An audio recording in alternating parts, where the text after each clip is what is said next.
बिस्मिल्लाहिर्रहमानिर्रहीम रब्बि ज़िदनी इल्मा। अस्सलामु अलैकुम वरहमतुल्लाहि वबरकातुहू। आज की जो वीडियो है वो रिलेटेड है कि स्टूडेंट्स से कि हम अगर हम एग्ज़ाम देते हैं, ख़ासकर उन्होंने केमिस्ट्री पॉइंट ऑफ व्यू से कि आप हम फर्स्ट ईयर केमिस्ट्री के पेपर में जो है वो टाइम मैनेजमेंट जो है वो किस तरह करें ताकि हम जो हमें वक्त गिवन होता है उसी वक्त में हम क्या कर सकें, तमाम क्वेश्चंस को के आंसर्स को अटैम्प्ट कर सकें, लिख सकें। अब टाइम मैनेजमेंट के पॉइंट ऑफ व्यू से ये कुछ पॉइंट्स है जो मैं स्टूडेंट्स के साथ शेयर करना चाहता हूँ। तो टाइम मैनेजमेंट जो है वो आप ये नहीं कर सकते कि आप कुछ महदूद वक्त में, यानी कि अगर आप कहें कि 1 मंथ के अंदर या कुछ वीक्स के अंदर आप टाइम मैनेजमेंट करना सीख सकते हैं। इसके लिए आपके पास, अगर हम फर्स्ट ईयर की बात करें तो डेफिनेटली इनके पास पूरा एक सेशन होता है। तो उस वो पूरा सेशन जो होता है वो आपको हेल्प करता है। उस पूरे सेशन के दौरान आपने क्या करना होता है, आपने जो आप एग्ज़ाम्स के लिए क्या होना होता है, आपको प्रिपेयर होना होता है। और इसमें आपने टाइम मैनेजमेंट क्या होनी, with the passage of time आपने सीखनी होती है। किस तरह सीखनी होती है? अब आपके पास डेफिनेटली पूरा एक सेशन होता है। तो इसमें आप कहते हैं कि आप क्या फर्स्ट ईयर केमिस्ट्री, तो अब आपको क्या करनी है, अपनी जो बुक है फर्स्ट ईयर केमिस्ट्री उसको आपने क्या करनी है, डीप स्टडी करनी है। डीप स्टडी डेफिनेटली आपके पास पूरा एक सेशन होता है, आप उसको क्या करते हैं, डीप स्टडी करते हैं। और उस दौरान आप क्या करते हैं, सबसे अच्छी बात तो ये है क्योंकि आप ना सिर्फ इस लेवल पर बल्कि इसके बाद इंटरमीडिएट लेवल से आगे भी आपने क्या करना है कि वो पूरी जो आप स्टडी कर रहे होते हैं उसमें आप क्या करें, अपने नोट्स प्रिपेयर करें। आपके जितने अच्छे नोट्स होंगे, यानी कि आपने जितना अच्छा, आप डेफ़िनेटली आप क्या करते हैं, पढ़ते हैं, क्लासेस अटेंड करते हैं, उसमें आप क्या करते हैं, टीचर होता है आपके पास, आप कितना अच्छा वो टीचर जो आपको एक्सप्लेन कर रहा होता है उससे आप कितना अच्छी इन्फॉर्मेशन या नॉलेज गेन करते हैं। इसके अलावा वो आपको बोर्ड के ऊपर क्या करते हैं, मुख्तलिफ तरीके से डेफिनेशन लिखवाते हैं, न्यूमेरिकल सॉल्व कराते हैं, मुख्तलिफ कॉन्सेप्ट समझाते हैं। तो वो आप क्या करते हैं, अपने आपके पास नोट्स आप उनसे करते जाते हैं पूरा, यानी पूरे सेशन के दौरान।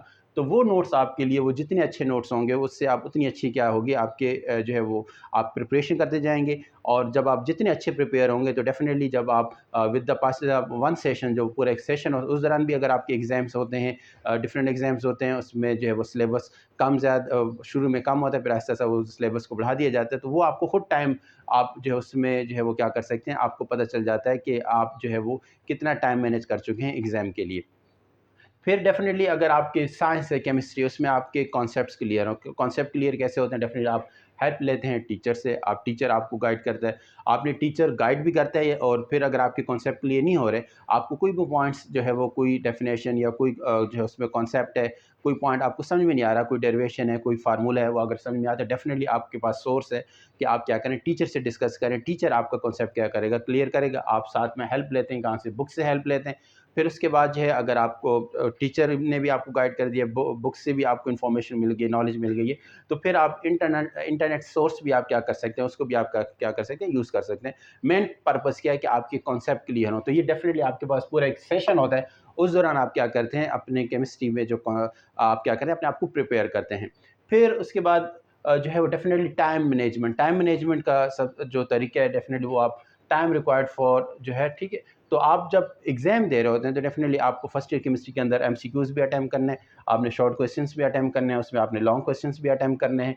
और टाइम रिक्वायर्ड जो है, जो टाइम मैनेजमेंट डेफ़िनेटली वो एक ही तरीके कि आप क्या करें, एग्ज़ाम्स में अपीयर हों और क्या करें, प्रैक्टिस करें, ठीक है? एग्ज़ाम्स दें, प्रैक्टिस करें, तो इससे आपको पता चलेगा कि जो पैटर्न है एग्ज़ामिनेशन का, उसमें आपको कितना टाइम लग रहा है, कितने एमसीक्यूज़ कितने वक़्त में आप अटेम्प्ट कर रहे हैं, शॉर्ट क्वेश्चंस जो है वो कितने टाइम में आप जो है वो उनको अटेम्प्ट कर रहे हैं, इसको लॉन्ग क्वेश्चन अटेम्प्ट करने में आपको कितना टाइम लग रहा है। तो आप जितना एग्ज़ामिनेशन सिस्टम एग्ज़ाम्स में अपीयर होंगे, जितनी आप प्रैक्टिस करेंगे उनकी, तो आपको वो टाइम से रिलेटेड, कि टाइम इसमें कितना लग रहा है, वो आपको इन्फॉर्मेशन मिलेगी। जब तक आप एग्ज़ाम्स में नहीं बैठेंगे, प्रैक्टिस नहीं करेंगे इन एमसीक्यू शॉर्ट लॉन्ग क्वेश्चंस की, उस वक़्त आपको नहीं पता चलेगा कि आपको कितना टाइम लग रहा है। तो ये पहले फाइंड आउट, इसको मालूम करना बहुत ज़रूरी होता है, ताकि जब आप फाइनल एग्ज़ाम में जाएँ तो आप टाइम ईज़िली, आपके पास टाइम मैनेजमेंट, यानी आप ईज़िली टाइम मैनेज कर सकें, और आप क्या कर सकें, कोई आपका क्वेश्चन रह ना जाए, और आप ईज़िली मार्क्स क्या करें, अच्छे मार्क्स गेन कर सकते हैं। डेफ़िनेटली एमसीक्यूज़ हैं, एमसीक्यूज़ में आपके पास मेमोरी बेस जो है वो आपके पास इन्फॉर्मेशन आ जाती है। मिसाल के तौर पर कि कॉन्टैक्ट प्रोसेस, अमोनिया जो है वो क्या किया जाता है, synthesize industrial scale with the help of hyper positive. कुछ मेमोरी बेस्ड आपके एमसीक्यूज भी होते हैं, उसमें लॉजिकल बेस्ड एमसीक्यूज होते हैं। तो ये मेमोरी बेस्ड लॉजिकल बेस्ड आपके एमसीक्यूज डेफिनेटली आपने अगर आप डीप स्टडी बुक की होगी, आपके कॉन्सेप्ट क्लियर होंगे, तो आप जो है वो मेमोरी बेस्ड लॉजिकल या कॉन्सेप्ट बेस्ड जो भी एमसीक्यूज होंगे वो ईजिली क्या कर सकते हैं, अटैम्प्ट कर सकते हैं। फिर उसके बाद शॉर्ट क्वेश्चन हैं। शॉर्ट क्वेश्चंस भी आपके पास न्यूमेरिकल बेस्ड होते हैं, थ्योरी है, कोई डेरिवेशन भी हो सकती है।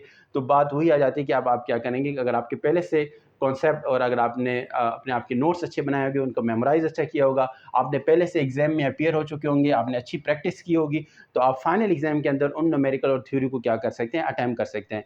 हाँ, अगर आपके पास ऑप्शन है, आपके पास शॉर्ट क्वेश्चन आ गए और शॉर्ट क्वेश्चन में अगर आपको न्यूमेरिकल्स आते हैं, आप फर्स्ट सबसे पहले न्यूमेरिकल्स अटैम्प्ट कर लें। न्यूमेरिकल अटैम्प्ट करने में जो टाइम है वो आपको कम लगता है, आप ईजिली आप क्या करें, अपने टाइम को सेव कर सकते हैं। अगर आपको न्यूमेरिकल्स नहीं आ रहे तो फिर आप मजबूरन आपको थ्योरी बेस्ड जो है वो क्या करने होंगे, शॉर्ट क्वेश्चन अटैम्प्ट करने होंगे। इसी तरह लॉन्ग क्वेश्चन में आप जाते हैं, आपको न्यूमेरिकल्स भी वहाँ मिलते हैं, इक्वेशंस भी मिलती हैं, ठीक है। Definite equations point of view से मैं बात कर रहा हूँ, जो एसिडिक आयन इलेक्ट्रॉन मेथड की इक्वेशंस है वो आती हैं आपके एग्जाम में। थ्योरी है, इसके अलावा न्यूमेरिकल केसी के और चैप्टर 8 के न्यूमेरिकल्स आपके लॉन्ग क्वेश्चन में आ जाते हैं। तो यहाँ पे भी अगर आपके उन न्यूमेरिकल्स की ज़्यादा प्रैक्टिस होगी, आपने उसकी ज़्यादा प्रैक्टिस की होगी, इक्वेशंस है आपने उसकी ज़्यादा एग्जाम्स में या प्रैक्टिस की होगी, और इसी तरह थ्योरी बेस आपके पास लॉन्ग क्वेश्चंस आ जाते हैं, कोई डेरिवेशंस आ जाती हैं, तो अगर आपकी प्रैक्टिस होगी अच्छी, तो और उसके लिए आपको ऑलरेडी पता होगा कि मैंने फाइनल एग्जाम में अगर मैं नॉर्मली प्रैक्टिस कर रहा हूँ, एग्जाम्स में अपीयर हो रहा हूँ, मुझे इतना टाइम लग रहा है इन न्यूमेरिकल इक्वेशन और थ्योरी को अटैम्प्ट करने में, तो आप उसमें क्या कर सकते हैं, बार बार प्रैक्टिस करके आप उस जो है वो टाइम को क्या कर सकते कम कर सकते हैं। इस तरह आप पूरे जो है पेपर्स में जो है वो विद पूरे सेशन के दौरान डेफिनेटली आप ये नहीं कहा कि आप 1 मंथ से ये काम शुरू करेंगे, ये आपको पहले ही दिन से क्या करना होता है कि आपको ये टाइम मैनेजमेंट पे काम करना होता है। मीन्स टाइम मैनेजमेंट जो है, यहाँ तक आप 2 आवर्स है या 3 आवर्स का पेपर है आपके पास, तो उसमें आपको अच्छी तरह जो है एफिशिएंसी के साथ अपने टाइम को इस्तेमाल करने के लिए आपको पहले ही दिन जब आप फर्स्ट ईयर में आपका सेशन स्टार्ट होता है, आपने वो उसी वक्त से आपने क्या करनी है, कोशिश करनी है। जब आप उसी वक्त से कोशिश करेंगे तो पूरा आपका 8 महीने हैं, 7 मंथ्स हैं, 6 मंथ्स हैं, तो फिर उसी दौरान जब आपकी अच्छी टाइम मैनेजमेंट हो जाएगी, तो वही आपकी जो आपके पास सलाहियतें आ चुकी होती हैं, आप जो एक टाइम मैनेज करना सीख चुके होते हैं, तो आप उसी को यूटिलाइज़ करते हैं बोर्ड एग्ज़ाम के अंदर, तो आप क्या करते हैं, ईज़िली मार्क्स क्या कर सकते हैं, गेन कर सकते हैं, और आप बगैर किसी परेशानी के। तो ये है आपके पास केमिस्ट्री पॉइंट ऑफ व्यू से। इसके अलावा हमें अल्लाह ताला ने ज़िंदगी अता फ़रमाई। हम सबका एक टाइम पीरियड है। किसी के जो है वो आप कहें कि हर एक डिफरेंट, हमारे सामने एग्जांपल्स आती हैं कि कोई किसी की उम्र 5 साल है, किसी की 25 साल, किसी 40-50 साल, 70 साल, 80 साल, ठीक है, उनकी डेफिनेटली डेथ हो जाती है। तो अल्लाह ताला ने हमें एक टाइम यहाँ पर दिया है।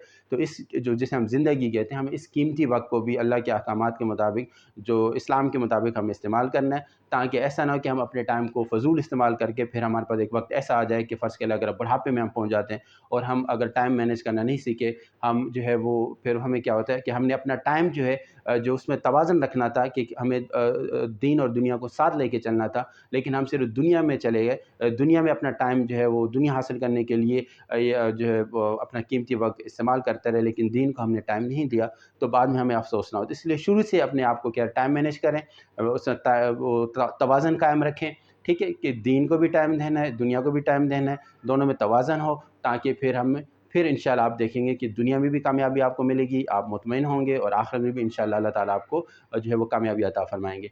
तो इस तरह जो है वो आप इन पॉइंट्स को, उम्मीद है कि इन पॉइंट्स से आपको तमाम स्टूडेंट्स को आप हेल्प लेंगे, तो और इंशाल्लाह आप जो है वो अच्छे मार्क्स गेन करेंगे।